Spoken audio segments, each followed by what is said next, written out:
تعالي اقولك على سر البركه والرزق في البيت. مساء الخير والكثير من الحب. عاملين ايه؟ يا رب تكونوا بخير. الكام خطوه دول لو مشيتي عليهم هتحسي ان روحك بقت خفيفه، طاقتك رجعت، وبيتك بقى بيتنفس وسط زحمه الايام وشغل البيت اللي عمره ما بيخلص. بدل ما تسيبي دماغك تسرح في اللي يضايقك ويتعب قلبك، عودي لسانك على ذكر ربنا. سبحان الله والحمد لله ولا اله الا الله والله اكبر.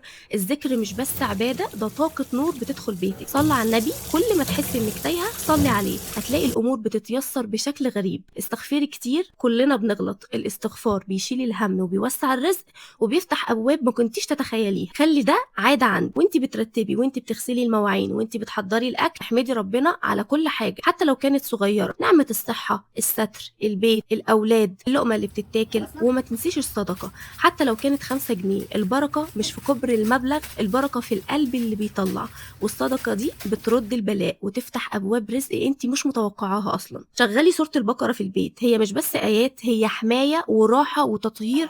كانك بتعملي كفر على بيتك من عيون الحاسدين والحاقدين. مستحيل العيون دي تخترق البيت. واول ما تصحي افتحي الشبابيك، خلي الشمس تدخل، جددي طاقه البيت. غيري ترتيب مكان اي حاجه في البيت حتى لو كانت صغيره، حتى لو رف واحد. التغيير بيجدد الطاقه.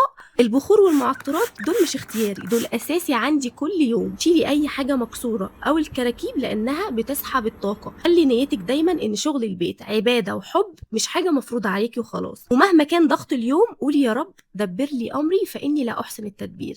هتحسي ان البركه دخلت بيتك وفي رزق بيجي من طرق عمرك ما حسبتيها. لو عجبكم الفيديو ما تنسوش لايك وكومنت وتشاركوه مع حبايبكم. لو اول مره بتشوفوني ما تنسوش تعملوا متابعه عشان يوصل لكم كل جديد.